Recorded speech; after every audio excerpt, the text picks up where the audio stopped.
misy lohahevitra lehibe eo amin'ny bokin'ny marika anankitelo jerentsika fa rehefa hainao reo lohahevitra lehibe reo a fanarakaraka ihany am'le plan teo le izy a de efa plus ou moins hainao ny bokin'ny marika zany voalohany a ndao jerentsika am'izay le hoe fa maninona no afenipenina ny maizy azy an Jesosy ngany atongavany aty tsy ho fantatry ny olona rehetra fa maninona ny tenenina foana hoe anjerentsika teo daholo le texte aza tenitenenina aza tenitenenina zany zavatra zany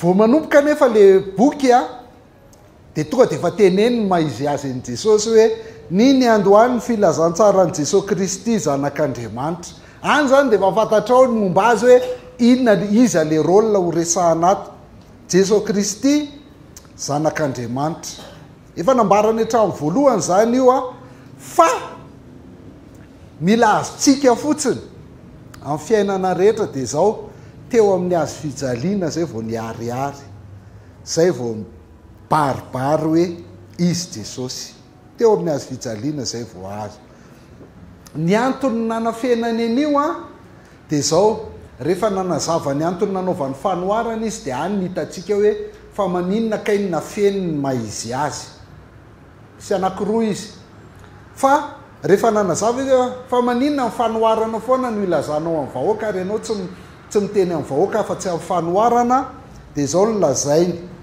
ao amin'ny marika toko faevatra andiny faraka ambin'ny folo sy faharoa ambin'ny folo hoe aroa izy taminy ianareo mpianatra ny resahany eto a ianareo mpianatra no efa nomena ny zava miafina ny amin'ny fanjakan'Andriamanitra io le mystera ianareo mpianatra no efa nomena ny zava miafina ny amin'ny fanjakan'Andriamanitra fa ny am'ireo izay any ivelany kosa ny zavatra rehetra de atao amin'ny fanoharana mba hijery mandrakariva ihany izy nefa tsy ahita ary andre mandrakariva ihany izy nefa tsy hafantatra fa andreo hibebaka izy ka avelany elona io le tsy zakany kristiana io de gomina fa maninona no hoe ndreo hibebaka izy ka avela ka tsy zay mihitsy ve ny antony natongavany Jesosy tongava amin'ny 4 mai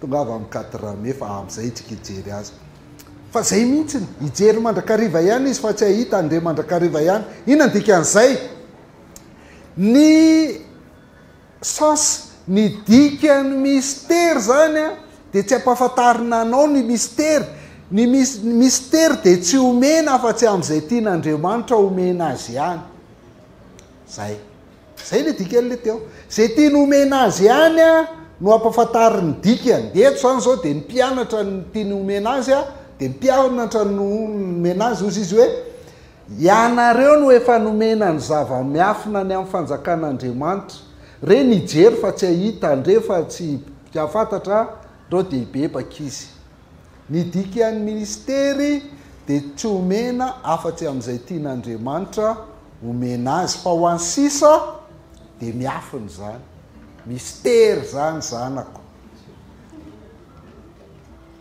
fa rehefa sokafan'Andriamanitra kosa ny masony mpino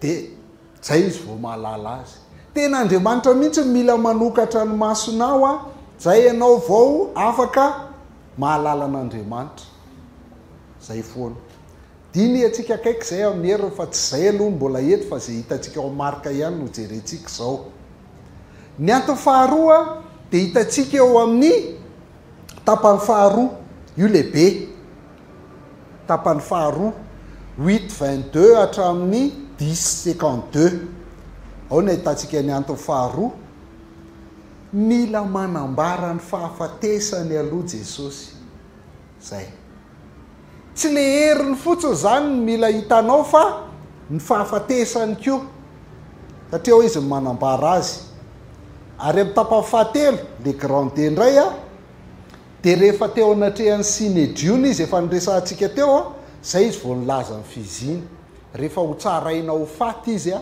vao nilaza hoe za tokoa le Kristy zanaky ny avo ny dikan'izany de zao maninona ny nafenina le izy a de zao eo anatrehan'ny azo fijaliana ihany sika vao afaka mahalala an Jesosy raha mbola tsy fantatrao ny azo fijaliana ka na mahita fahagagana sy olo mitsipatsipaka etseroa ary ianao dia tsy fantatrao zay Jesosy.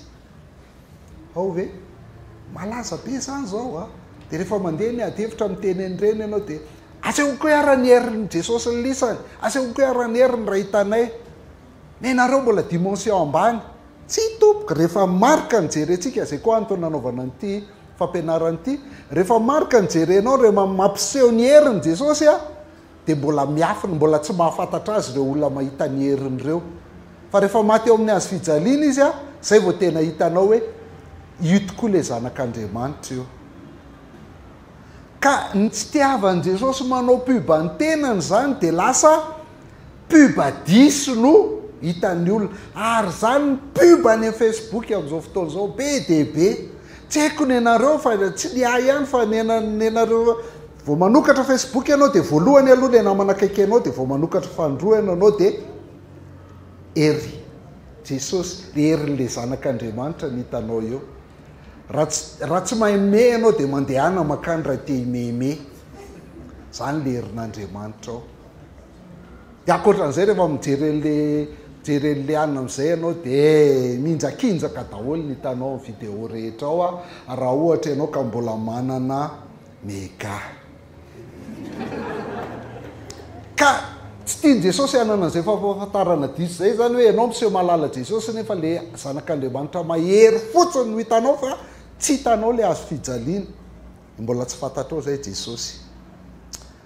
Zay tsy zanak'Andriamanitra mahery fotsiny izy, tsy Mesia be voninahitra monjy ny Israely fotsiny izy. Ny mpianatra dia tsy nahazo mihitsy fa any amin'ny Luka asan'ny apôstôly efa nitsangana tamin'ny maty izy mbola niteny amin'ny mpianatra zao ve ny ampodinao ny fanjakana amin'ny Israely tsara oviana. Fa ivery fa Mesia be voninahitra hamonjy ny Israely fotsiny io Jesosy Kristy io. Tsy izay le Jesosy Kristy, fa le Jesosy Kristy dia Mesia voaombo. Zava-dehibe iny. Vao avy nanao pakitsika teo a, dia izay koa no fidianana Marka. Jesosy Kristy lay Mesia voaombo. Jesosy Kristy le serviteur souffrant. Zay filaza azy amin'ny teny frantsay araka ny Isaia 3:20, lay mpanompo mijaly. Tsy mahery izy a, io mahasitrana amin'ny aretina rehetra, na inona na manahoana na manahoana, sitrany daholo. Fa tsy zay fotsiny, fa mpanompo voaombo, Mesia mijaly. Ka alohan'ny hanombohana azy zany dia sarotra ny mahazo an'ireo endrika roa reo. Sarotra, tsy azonao mihitsy ireo, dia zay mahatonga anazy takona. Dia zay zany mahatonga anazy miteny hoe aza tenitenenina amina iza na izy zany, so dia lay mahagagy ery fotsiny ny hitanareo fa tsy hainareo lay teo amin'ny azo fijaliana. Kanefa na dia nandrara ary izy hoe aza miteniteny, dia ny olona rehefa tenenina hoe aza manao an'izao dia zay izy vao maika manao. Zany tsy tiavako an'io no anaty baiboly hoe amaky baiboly ianao dia nitadiavinao hoe manaova an'izao aza manao an'izao, fa zay teneninanao ihany no ataonao, zay andrarananao ihany nataonao. Jereo daholo lalandreny fa rehefa misy soratra hoe tsy azo anaovana maloto io dia jereo ambany eo fa eo maloto indrindra. Satria zay andrarana ihany. Dia le boka zany tenenina hoe aza miteniteny dia mbola nitantara ihany izy. Io 1:45-46. Nefa lasa raha lehilahy ka nanomboka ny tantara zay efa hitantsika teo aloha io a. Lasa raha lehilahy ka nanomboka ny tantara sy nampiely zay zava-niseho, any ka tsy nahazo niditra ny ariary tao an-tanàna ntsony Jesosy fa nitoetra tany ivelany tany amin'ny tany hevitra izy, dia nanantona azy ny olona avy teny amin'ny manodidina rehetra. 44 zany le nitenen'i Jesosy hoe aza miteny amin'izy aniza fa ndana makany amin'ny mpisorona fotsiny, dia nanomboka ny tantara izy. Inona ny antony? Tena zay ve ny antony le toetra maha-olombelona zay sa inona? Satria toko fa 7:4 sy 7:30 koa misy. Ary nandrarany olona teo Jesosy mba tsy hilaza amina iza na iza. Kanefa na dia nirarany azy ireo dia vao mainka nampiely zany bebe kokoa. Dia talanjona indrindra ny olona ka niteny hoe tsara ny nanaovany zavatra rehetra fa sady nampalady marenina izy ny nampiteny mona. Na dia nirarany azy ireo dia vao mainka nampiely zany bebe kokoa. Inona ny anton'izany? Zao. ny olona rehefa mahazo tsara ny namonjena azy a dia tsy voatananao tsy hanambary zany vaovao mahafaly zany mihitsy. Halleloia. Ninona fandrarana ary tamin'io fotoana io a ny olona tany Roma nanoratany Marka dia tao anaty fanenjehana hoe aza milaza filazantsara, aza mitory filazantsara. Fa tsy nasakana ny mpino zany e, tsy hitorina ho faty ary. Zay misy eny koa nefa zany tia nolazaina hoe rehefa tena azonao ny dika famonjena tsy mangina zany ianao e, tsy azon'iza rarany ianao e, fa matoa ianao mbola tsy samy teny ianao manony toyany. Hojerentsika raha manam-potoantsika any farany dia hojerentsika ty fa eto dia efa miteny hoe raha ny tena izy zany ao anaty baiboly amin'ny manuscrit dika soratanana rehetra tranainy a dia mifarany eo amin'ny 9:9 ny Marka 16:8 ny farany. Dia ny anton'izay dia zao le fifarany koa dia tsisy iraka lehibe. Raha mifarany eo amin'ny 16:8 izy zany dia tsisy iraka lehibe ohatra ny Matthieu sy Luc. Zay eo zay natonga ny olona nanampy an'le 9:16. Fa ny fifarany eo nefa dia mifanaraka tsara amin'le zavatra hitantsika treto le lohalevy-dehibe resahany Marka dia zao ny farany 16:8 io. Dia mandeha izy ireo ka lasa nandositra ny ala tao amin'ny fasana fa torakovitra sady natahotra ary tsy mba nilaza na inona tamin'ny olona izy satria natahotra. Azonareo le boka sy le olona tary Kapernaumy nitenenina hoe aza mitory, aza miteniteny dia ny tantara. Fa ireto impianatra reto ry Maria Magdalena rehefa nahitan'i Jesosy nitsangana dia niala teo amin'ny fasana dia tsy nilaza na inona tamin'ny olona. Hitanareo fanaraka cohérent foana ny boky Marka ary tsy marika ny intelligent indrindra eto ambonin'ny tany mahavita an'izany fa raha tsy eo ambany fitarihan'ny tsindrimandrin'Andriamanitra izy tsy mahavita an'izany hoe reto a dia tsy nilaza na inona satria natahotra. Kanefa nandresy ny tahotra ihany ireo mpianatra ireo, nandresy ny tahony ihany izy ireo satria amin'io fotoana noratany Marka io a dia niely eran'izao tontolo izao izy nanaparitaka ny filazantsara. Hitan'ireo teo Marka nandeha ny 10 misionera voalohany dia avy eo niaraka tamin'ny Barnabasy dia avy eo niaraka amin'ny Petera nitory filazantsara na iza naiza. Zay ny farany Marka zany laza hoe natahotra izy dia tsy nilaza na inona fa ny fiainan'ny Marka dia mitohy ohatr'izay koa ny asan'ny apôstôly. Ny asan'ny apôstôly koa gadry Paoly fa nitohy amin'ny asan'ny apôstôly dia isika rehetra tonga ty Madagasikara ny filazantsara. Nitentiny ampira Romanina rehetra ny mpianatra tamin'io fotoana io. Dikany a tena zay mihitsy le izy hoe nararana ary nareo na matahotra ary nareo torio foana ny filazantsara, ambarao foana momba le Jesosy Kristy mahery sy le Jesosy Kristy maty teo amin'ny hazo fijaliana ary nitsangana tamin'ny maty.